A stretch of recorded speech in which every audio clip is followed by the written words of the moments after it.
நாம் இன்றைக்கி பார்க்க போகிறது பாலக் மட்டர் பிரியாணி ஃபோலிக் ப்ரோட்டீன் நிறைஞ்ச ஒரு சிம்பிளான லஞ்ச் பாக்ஸ் ரெசிபின்னு சொல்லலாம். குழந்தைகளுக்கு வந்து பார்த்திங்கன்னா ரொம்ப பர்ஃபெக்டாக இருக்கும். ரொம்ப ஒன்றோடு ஒன்று ஒட்டாமல் எப்படி பர்ஃபெக்டாக ஒரு 10 மினிட்ஸ்க்குள்ளே பண்ணுறதுன்னு பார்க்கலாம். அதுக்கு 2 கப் பாசுமதி ரைஸ் எடுத்துக்கலாம். இதை வந்து 2-3 தடவை நல்லா கழுவுனதுக்கப்புறமா நம்ம என்ன பண்ணணுன்னா ஒரு 10 நிமிஷம் மட்டும் ஊற வச்சா போதும். நீங்கள் ரொம்ப நேரம் ஊற வச்சிங்க அப்படின்னா அது ரொம்ப உடைய பார்க்கும். ஸோ அதே மாதிரி நீங்கள் இப்படி கழுவும் போதும் நீங்கள் ரொம்ப வந்து ஹார்டாக பண்ணக்கூடாது. இப்போது ஒரு 2 கப் தண்ணி ஊற்றிட்டு 10 நிமிஷம் அப்படியே விட்டுறலாம். இதுக்கப்புறம் நம்ம 1 கப் பாலக்கீரை எடுத்துக்கலாம். அதுக்கப்புறம் 1/4 கப் கொத்தமல்லி. இதை வந்து பார்த்திங்கன்னா நம்ம நல்லா அரைச்சிக்கலாம். கொஞ்சம் தண்ணி ஊற்றி அரைச்சிக்கலாம். இதுக்கப்புறம் ஒரு அரை லெமன் ஜூஸ் மட்டும் புழிஞ்சு இதிலே மிக்ஸ் பண்ணிக்கலாம். அப்போ தான் வந்து பார்த்திங்கன்னா அது கலர் சேஞ்ச் ஆகாமல் இருக்கும். ஸோ நல்லா மிக்ஸ் பண்ணி தனியாக எடுத்து வச்சிடலாம். இப்போது எண்ணெயும் நெய்யும் ஊற்றிக்கலாம், இல்லை பட்டர் கூட போட்டுக்கலாம். குக்கரில் தான் நம்ம பண்ண போகிறோம். ஸோ நீங்கள் ஓப்பனில் கூட பண்ணிக்கலாம். இப்போது பே லீஃப், ஸ்டார் அனீஸ், பட்டை, கிராம்பு, ஏலக்காய், ஸ்டோன் ஃப்ளவர், மராத்தி மொக்கு, அதுக்கப்புறம் ஃபெனல் இதெல்லாம் போட்டுட்டு நம்ம நல்லா வந்து இதை ரோஸ்ட் பண்ணணும். இதுக்கப்புறம் முந்திரி போடுறோம். ஸோ குழந்தைகளுக்கு அப்படிங்கும்போது இப்படி முந்திரி போட்டால் நல்லா சாப்பிடுவாங்க. நல்லா ரோஸ்ட் பண்ணதுக்கப்புறமா வெங்காயம், அது வந்து பார்த்திங்கன்னா நம்ம லைட் ப்ரௌன் ஆகிற வரைக்கும் நம்ம நல்லா வறுத்துக்கலாம், அதாவது நல்லா வதக்கிக்கலாம். ஸோ இதில் பார்த்திங்கன்னா நான் தக்காளி எதுவுமே போடலை. நீங்கள் தேவைப்பட்டால் ஒரு தக்காளி போட்டுக்கலாம்.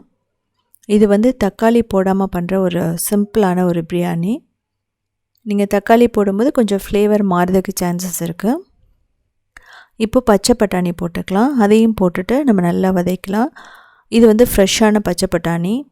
நீங்கள் ட்ரைடு போட்டிங்கன்னா நல்லா வராது. இப்போ கரம் மசாலா, மிளகாய்த்தூள், மஞ்சள் தூள் போட்டுக்கலாம். இதையும் போட்டுட்டு நம்ம நல்லா மிக்ஸ் பண்ணணும். ஸோ ரொம்ப நேரம் வதக்கணும்னு அவசியம் இல்லை. ஒரு நிமிஷத்துக்குள்ளேயே மிக்ஸ் பண்ணதுக்கப்புறமா ஊற வச்ச அரிசியை போட்டுட்டு நம்ம மிக்ஸ் பண்ணிக்கலாம்.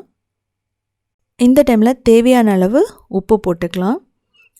இதே டைமில் நீங்கள் என்ன பண்ணணுன்னா, நீங்கள் மிக்ஸ் பண்ணுறது வந்து நீங்கள் ரொம்ப வந்து அடித்து மிக்ஸ் பண்ணிங்கன்னா அரிசி உடஞ்சி போயிடும். ஸோ அதனால் கேர்ஃபுல்லாக தான் பண்ணணும். இதிலேயே வந்து நீங்கள் பாசுமதி ரைஸ் வேணாம் அப்படின்னா நீங்கள் ஜீரா ரைஸில் பண்ணலாம். அது ரொம்ப சூப்பராக இருக்கும், ஃப்ளேவர் ரொம்ப நல்லாயிருக்கும். இப்போது நம்ம மின்ட் லீவ்ஸ் போட்டுக்கிறோம், அது புதினா. இப்போ அரைச்சி வச்ச பியூரி 2 கப்பு ஊற்றிருந்ததுக்கப்புறமா இதுலேயே வந்து நம்ம கொஞ்சம் தண்ணி ஊற்றிட்டு நம்ம ஊற்ற போகிறோம். மொத்தமாக 3 கப் ஊற்றணும். ஸோ நம்ம பியூரி 2 கப் ஊற்றிட்டோம். அதுக்கப்புறம் 1 கப் தண்ணி, அவ்வளோதான். ஸோ மொத்தமாக வந்து பார்த்திங்க அப்படின்னா 2 கப் ரைஸுக்கு நம்ம 3 கப் தண்ணி ஊற்றுவோம். ஸோ அதே கணக்கு தான். ஸோ இந்த கீரையோட பியூரி ஊற்றுறதுனால 2 ஊற்றிட்டதுனால எக்ஸ்ட்ரா 1 ஊற்றுவோம்.